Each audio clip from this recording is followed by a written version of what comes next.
So I've done it again, everyone. I've bought another project car, and I can already see the comments coming in down below that you've got enough projects on the cards already, James.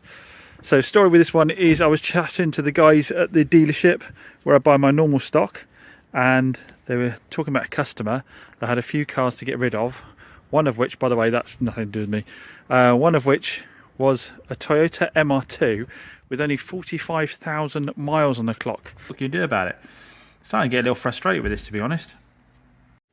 Right, so project MR2 has started. It's in and it's going on the lift because the IGO is off. Petey's just helped me out. Petey's in today. Say hello to the fans, Petey. Welcome, guys. Double glasses Pete is in.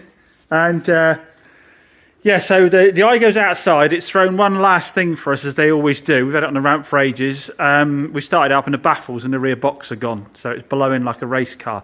So I've got to order those up. And I've just found a little patch I need to weld on the sill. So we'll get it back in again in a minute to do that. I'm just waiting on the parts coming for it. But we're going to get cracking on the MR2. And, oh, I've got Adrian ringing me, so I'll catch up with you in a second, actually. Yeah, sorry for the interruption there. I forgot Adrian's picking up a car from a subscriber for me from Bristol. So many thanks again. Another subscriber offering me their car, Kia, and we know we like Kia. So Pete has decided to take a huge bar to my car, apparently. No, I think he's trying to get rubber blocks underneath the sills. So we'll hike it up in the air. We've had a look on the floor underneath it, haven't we? But we're going to get a proper look underneath it now. Plan will be get the wheels off, get them off for a refurb. Have Pete strip the underside of the car down, take components off where necessary, clean them all up, check stuff as he goes along, see what might have got worse for the wear for the car sitting for a bit. I think it's been sitting for a couple of years, isn't it? And then we'll get it in for a ticket. We'll do oil and filters on it as well. I think we'll tidy up all this in here where someone's tried to touch it up. I think we'll wire brush all that down and then give it a coating. Looks like it was originally just a flat grey, so that won't be too hard to do, like a primer grey. We'll do that, but we'll do it in 2K after we've got all the surface rust off to tidy it off, and then just take a few bits and bobs, maybe get this heat shield off, maybe get a new one, or do away with it altogether because it looks bloody awful. Bits and bobs like that. Well, I'll turn the compressor off a second just to show you one of the toys we got, new toys we got for doing this job. This is called a needler, and it basically will knock all the rust off. If I've probably got enough in it now to show you. If you see back, see here, I've done some there. Let's have a look here. Let's do a bit here. Or side of these bolts. Trying to show you somewhere I haven't done already. See, it's going back to metal there. We've got into the shiny bits there. It knocks all the rust off with these needly bits at the end. It knocks all the rust off you. Sorry. Hopefully I put a warning up to turn your volume down beforehand. I wonder what we're doing in front of this disc out of interest.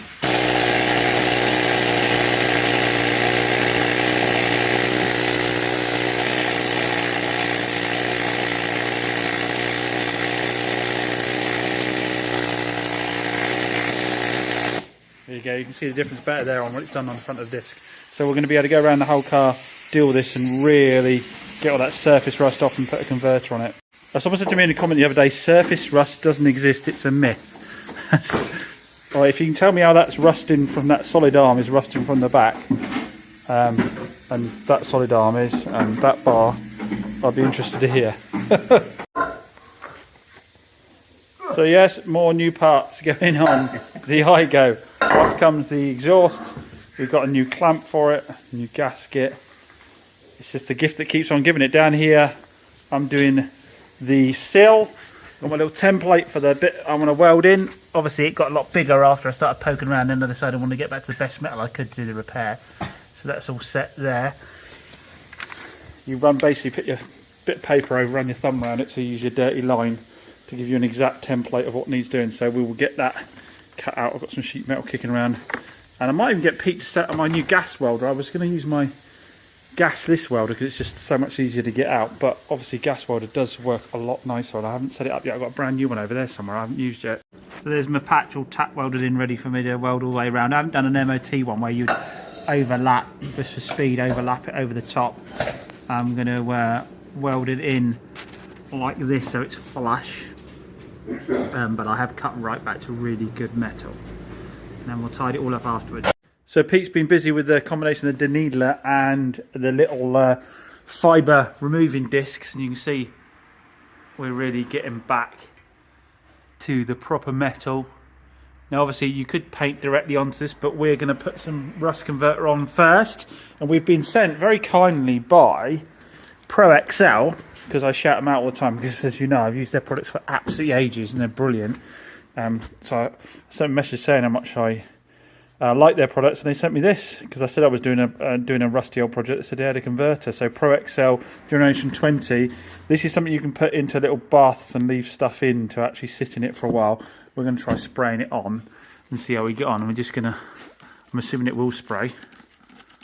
Yeah. I'm going to do my nozzle here, aren't I? There you go, that'll help if I've got the actual nozzle one done.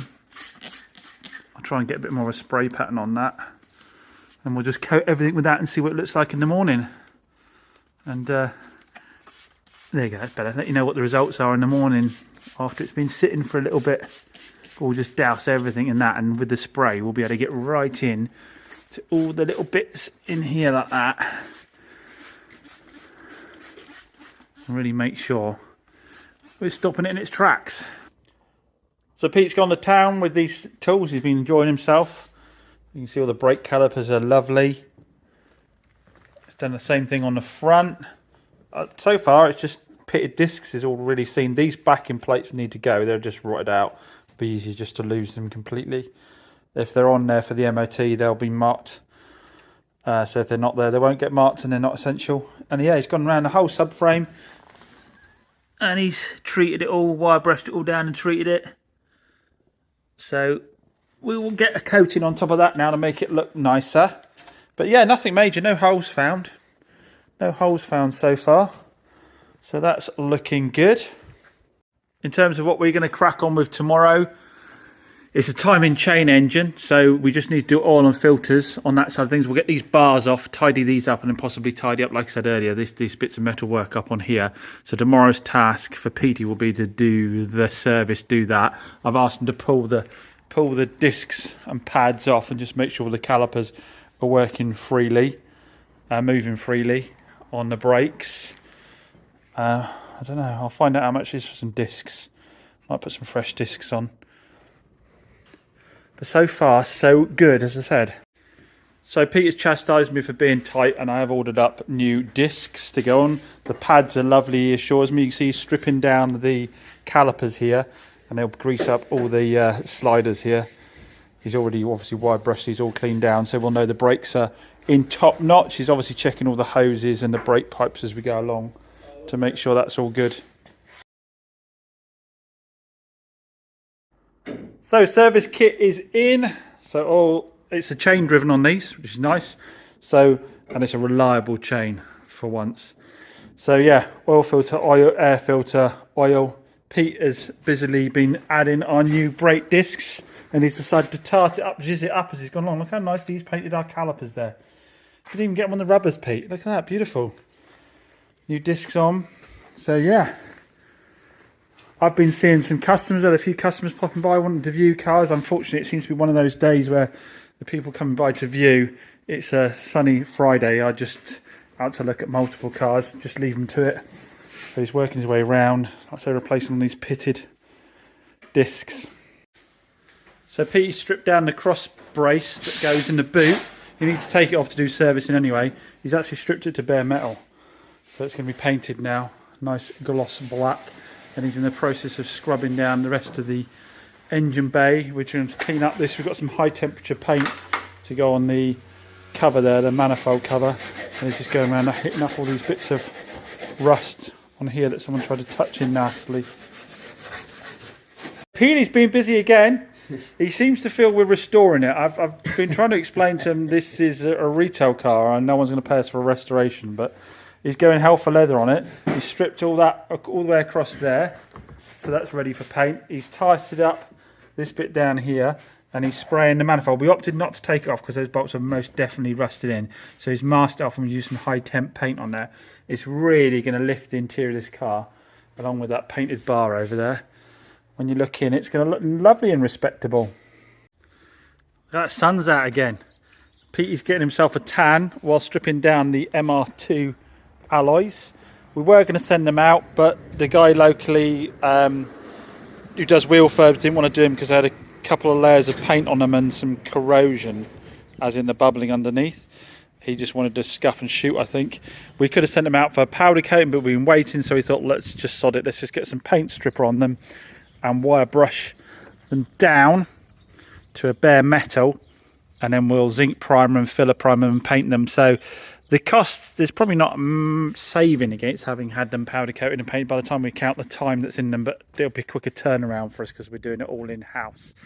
So Pete's busy with various wire brushes and paint stripper. Can someone recommend a decent paint stripper? Because didn't touch the paint on this. We've done it manually.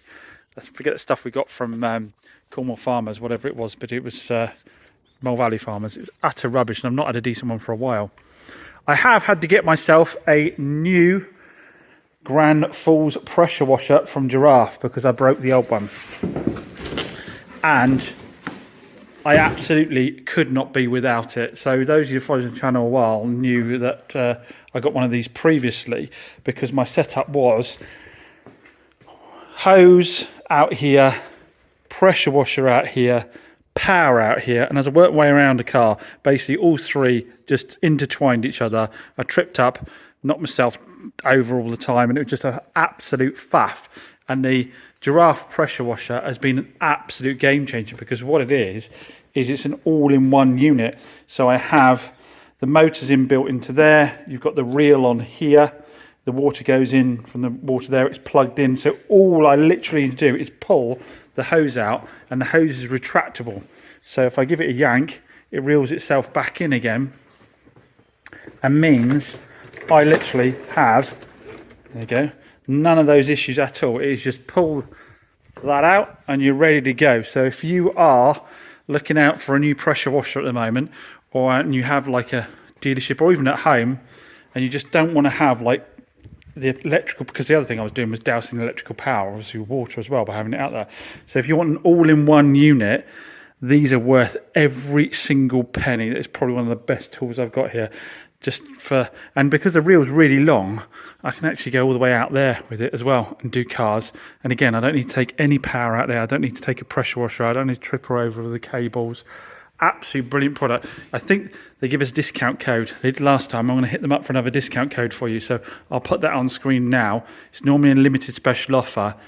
It's obviously a bit more expensive than the normal pressure washer, but it is worth every single penny.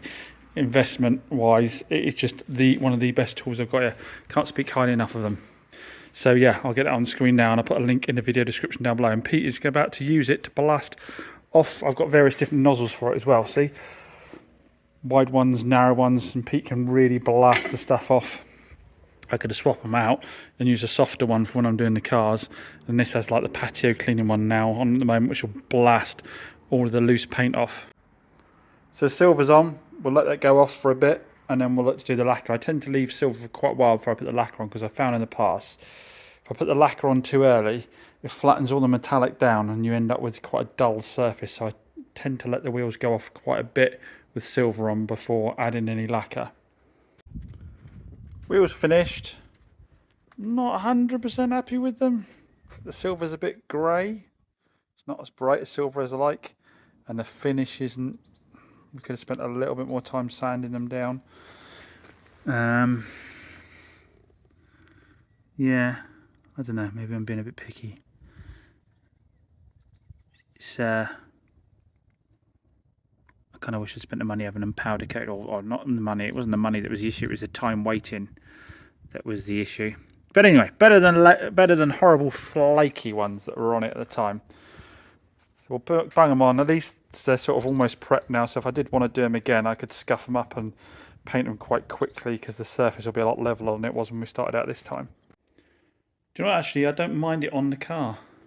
I think a brilliant silver against the silver might have been a little bit full on. I actually don't mind them as much on the car as I did looking at them on the ground. Gave the headlights a little buff while they were drying off as well. Well, not a little buff, quite a hell of a sand, because they're all yellow. So they're looking a lot better now. Yeah, it's the kind of thing I'm going to walk by and look at all the time and probably end up pulling off and doing something with. I shouldn't do though. I should just leave well enough alone. We'll put them all on and see how it looks outside in the light. This must have been serviced before. Pete's very happy, saying it must have just been serviced before it's put away. And look at that. That oil is honey. Yum, yum, yum, yum, yum. And the oil filter came off it was super clean as well. Actually, didn't have any surface rust on it at all.